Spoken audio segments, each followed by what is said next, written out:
So when I make these videos, I like to always remind people that SwiftUI is always a wrapper above UIKit, that everything here is just standard UIKit. This navigation stack is a UI navigation controller. This tab view is a UI tab bar controller.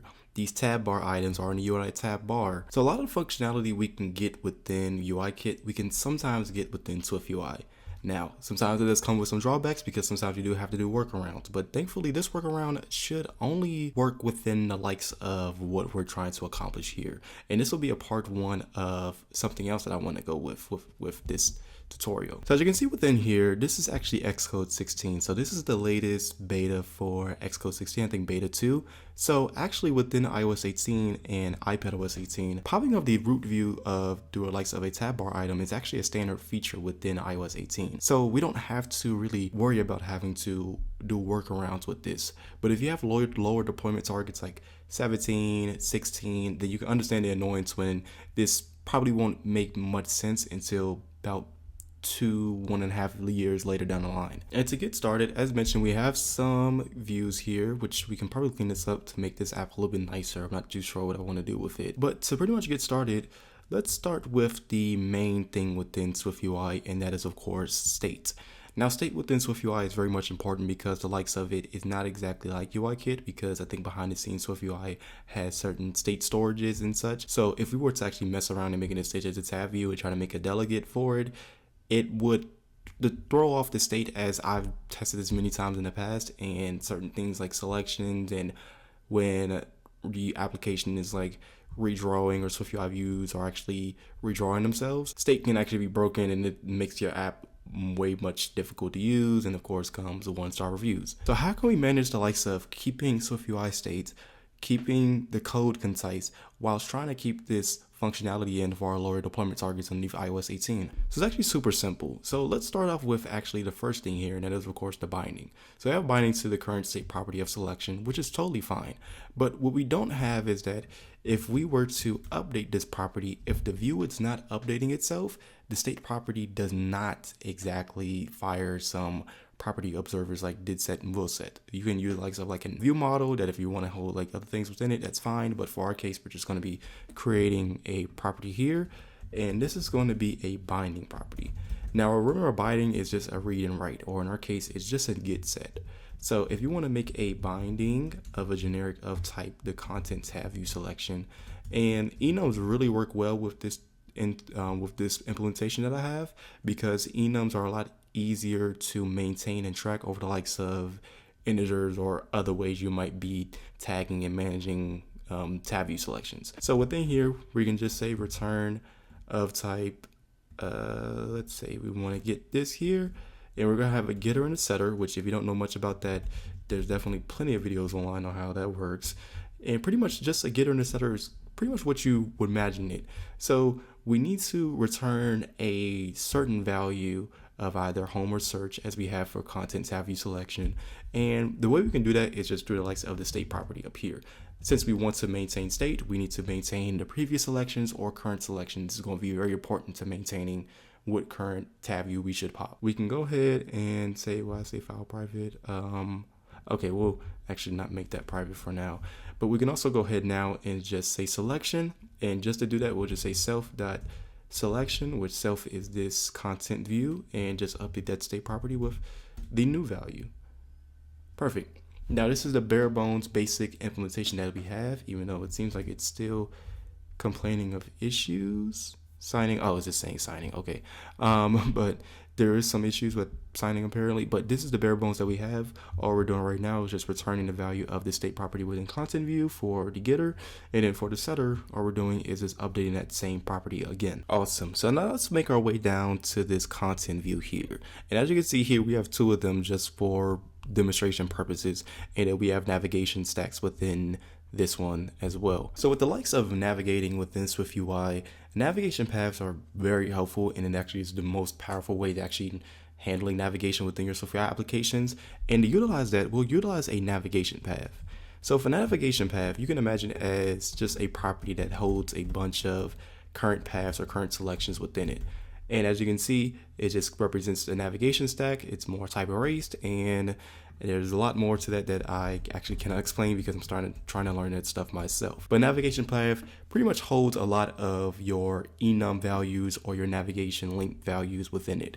So you can imagine here we have a navigation link of type, which is just a certain string. And so instead of pushing the likes of views as we would within previous versions with navigation view, we would push the likes of data. And I'm actually going to make a reference of this to actually put a pin in this, because this is actually going to be very important for our case, because we need to hold the likes of data instead of the likes of views. And that's kind of the downside of this implementation that I have. In that case, let's go ahead and make some enum here, and let's just say destinations. And within one destination, we need to make it hashable, so it's of course distinguishable. And let's say we have one for a detail view, and let's say we have one for a profile, for example. Perfect, or profile view. You see how smart this Xcode autocomplete is now. And for the destinations, since this is hashable, we can go ahead and just have these append directly to the path, either more programmatically or more to the likes of a navigation link with the value of that destination. So we can just say navigation destination. We're gonna say for destinations.self, and then say destination in, and then we're just gonna stop right there. So, or we can just actually continue. So we're gonna say not switch self, but switch destination. It doesn't really autocomplete here. And then let it think, please think, okay, now I'm gonna do it, okay. Then we're gonna say detail view, we can just say text detail view. And then of course, more profile view. And it's just text is for demonstration purposes for now. Then, as I mentioned for our case, we can just say for each destinations dot all cases, we can just throw in a certain navigation link that should have it be this value. So we actually have to update that to say a navigation link of a value, which in our case, a destination up here within the for each destination, a label, text. Let's just actually just make this, throw this property in here and just say title is a string, switch self, and then just say detail view or a profile view. Awesome. So now we can just say destination.title, and hopefully that loads, and boom, it's here. So now that we have the navigation path in, when we are appending, we're going to detail views, and then this will be, of course, when we are tapping this button below here, we can go back to the root view. All right, and as a demonstration, I kind of cleaned this up to show off where in a case where a user has a large stack of views that they're pushing between. And as you can see, we have a pretty large stack here with no titles, which is fine, but just want to show off some case here that this doesn't in fact work. So to actually get this started, now that we have this bindable property in here, we can go ahead and create another file. And I haven't really given a good name for this file, but we can say this isn't a SwiftUI view that is a, let's say, tab view wrapper, tab view item wrapper view. It's a terrible name for now, but we're going to work on that in a little bit. And within here, we're going to do a few things, right? So we need to go ahead and get the current view within here, which in our case, we want to get this test content view and wrap this above this test content view. So even above, maybe actually within the VStack, and then wrap it, and then hold on and bind to this navigation path. And that's going to make sense for many reasons in a minute. So now we can make a binding of a path, and that is the navigation path of the content view. So we have a path of the navigation path, and then we need to make a property of the view we're wrapping over, and that is of course a closure that returns of type C, or this generic of here of type. And all we're doing here now is that we need to go ahead and make sure that we tell this wrapper view, because we typically don't really want to implement this implementation in all of our views because it just probably get messy. And so we can just also say that the selection, let's see, the tab view selection for this view, content tab view selection is here as well. So go ahead and say that within here. And we're going to say that this is a home view, for example. And within here, we're now just going to go ahead and call that view as a function, and it should not give us any issues. Perfect. Now when we go back to our content view that has that navigation stack, Then we can say that a VStack within here, and let's just say above here. I'm trying to find it right now. And we're just going to go ahead and implement that tab view wrapper. So as you can see with the path, bind to the path, selection, which I wish we could probably find an easier way of doing that. And then of course this view as well.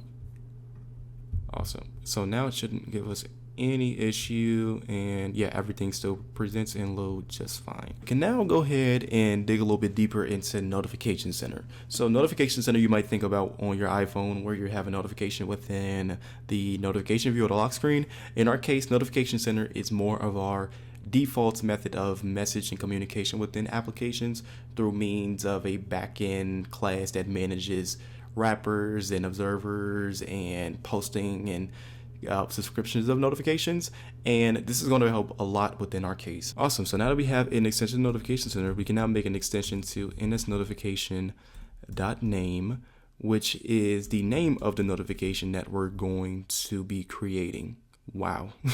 So actually we didn't even create it when Xcode 16 created. So as you can see, we created a notification of tab view item did change, and within that name we're going to make a subscription based upon a SwiftUI or notification publisher, and then allow notification to send that directly to this view here. Autocomplete aside, we're going to now go ahead and say within here that's post tab view item did change. Yes, that's good. And instead of me actually having it do it, we're going to say tab view item did change, and then we're going to have the object as the selection. Awesome. So now within here, we have an extension to the notification center of post tab view item did change. And then we have an extension to notification.name of that said notification name that we want to publish for. So now within here, we're going to say on receive, which allows for SwiftUI views to subscribe to publishers. And it's like for observable and other publisher classes. We're going to say notification center dot default, because it's a singleton, and a publisher for that notification name that we created. And in the case, it's tab view item did change. Awesome. So now we can take in that notification here and then do some method of madness with this notification that you might say will be a little bit redundant, but for part 2 of this video, it's going to make a lot of sense later down the line. So within this notification, we're going to say if let selection, and please don't autocomplete, don't ruin the video. We're going to say notification dot object as a content tab view selection.